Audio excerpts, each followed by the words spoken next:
Hey guys, it's 3.4 using Kope's comments to revise. And our objective is students will be able to revise their first draft essay to score higher on criterion A and B.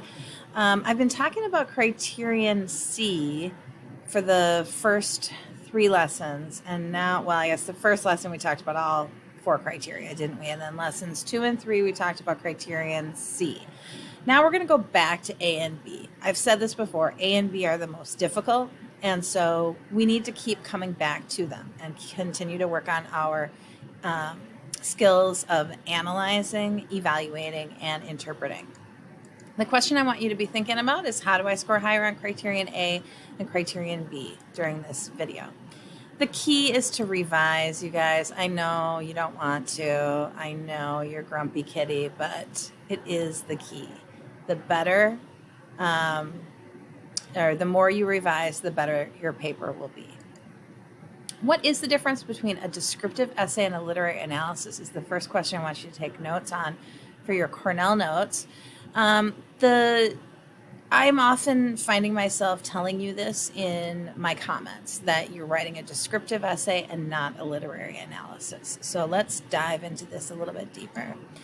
The purpose is different between a descriptive essay and a literary analysis. A descriptive essay describes.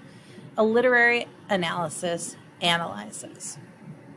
Descriptive essay talks about characters, summarizes chapters and events, lists different details, and explains why certain things happen. A literary analysis argues a point by breaking down different examples that they pick apart. And then you work to prove your point about these examples and support and defend. You're in a battle to try to get someone to believe what you have to say in a literary analysis. You're not just presenting and describing. You are trying to convince them.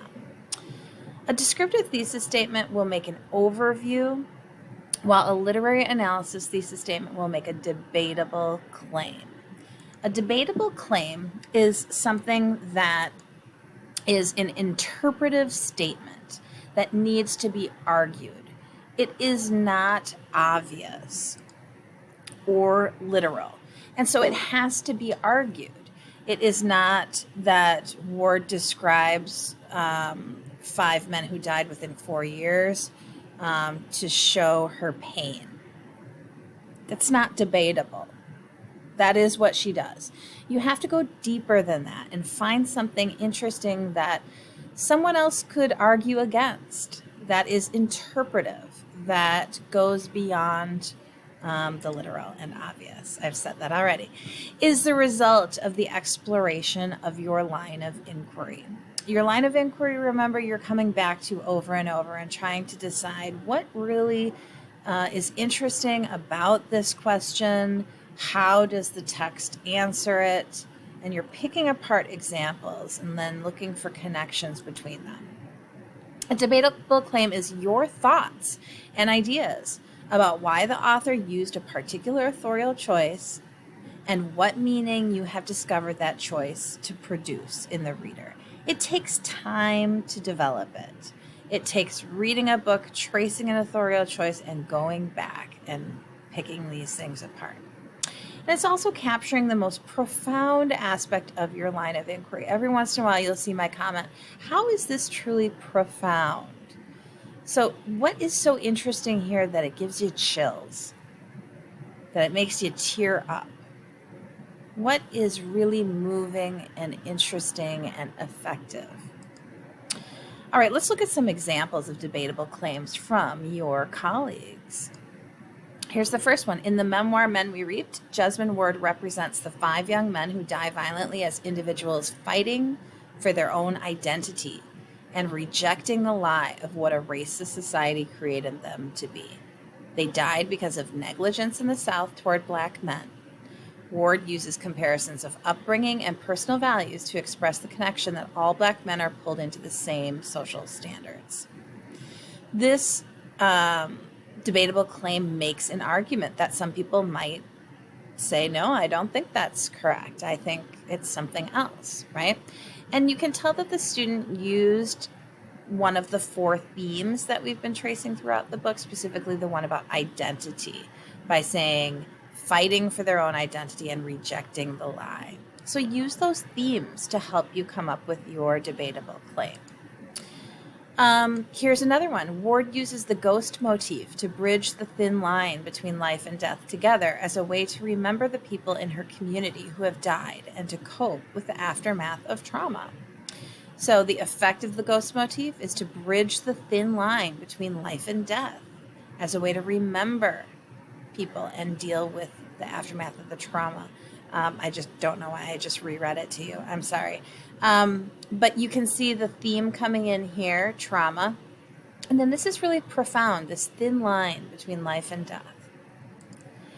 Here's another one. Ward uses contrasts in the characterization of the 5 men who die in the book to portray the immeasurable sense of abandonment caused by their deaths.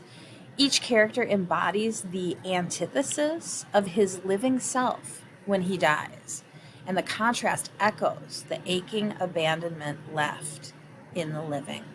So this one is looking at contrasts in characterization and how each character changes or is depicted the opposite of their true self when they die. Last one, Jesmyn Ward uses the reference of storms to convey a sense of unavoidable death growing up as Black and poor in DeLisle, Mississippi. Short and sweet and profound and amazing. All right, analysis, what is it? It's breaking down in order to bring out the essential elements or structure of text. That's what IBO says this word means to them on their teacher reference materials. Collins Dictionary says it's a separating or breaking up of any whole into its parts, especially with an examination of these parts to find out their nature, proportion, function, interrelationship. So that's another way to sort of further define this idea of analysis. But basically we are breaking down, picking apart, separating, looking closely at all of the different pieces. And when it's a quote, you're looking at the different words that are involved and what their effect is. So key tips, pick apart, break down the quotes you use, looking for interesting words, examples of literary devices like alliteration, imagery, personification, and all of those other good, meaty literary terms that you love. Break down each example you use when you're talking about maybe one of the characterizations. Break it into different pieces. What is, take a magnifying glass. What is going on in this one particular part? Look at it carefully, step by step, piece by piece. Look for connections then between these broken up pieces. And those will lead you to meaning. That's how you're going to find the interrelation and get to some interesting and profound meaning. Evaluation, what does IB say this is? It's to make an appraisal of the effect of the text. So answer these questions when you're evaluating. What is the effect of the word or line on the reader's thoughts and feelings? Go beyond it makes it really clear, or it makes the reader understand, or it makes the reader feel like they do. You need to get specific and show what maybe the connotation of a particular word is, or the specific feeling created from a certain image or phrase. Include what thoughts come to mind through denotations and connotations. What are some sentence frames? Well, how about this one? I got 2 here. This use of whatever the authorial choice is, and it could be one of those smaller literary terms like alliteration or personification, or it could be your larger authorial choice. This use of silence versus speech creates the, and it's a thought or feeling, and maybe that thought or feeling is a feeling of oppression, being oppressed, being smothered. That blank by blank. So it's created by whatever way you want to explain it. But if you can continue this to say how it is done, that is going to lead you to an effective evaluation. The word, line, image brings to mind the thought created because. So that's another sentence frame you could use. Try both of these when you are evaluating. Okay, how about making a copy of your paper with comments?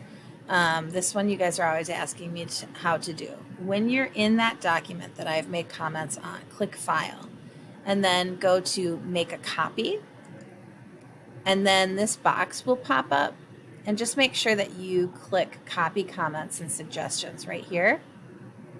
All right, and then once you do,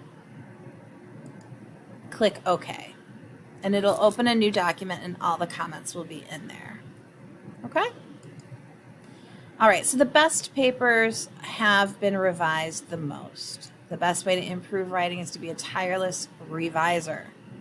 Read all those comments that I made and revise, revise, revise, even though you don't want to. And I'm off to grade some more essays. XOXO, heart, heart, heart. Good luck.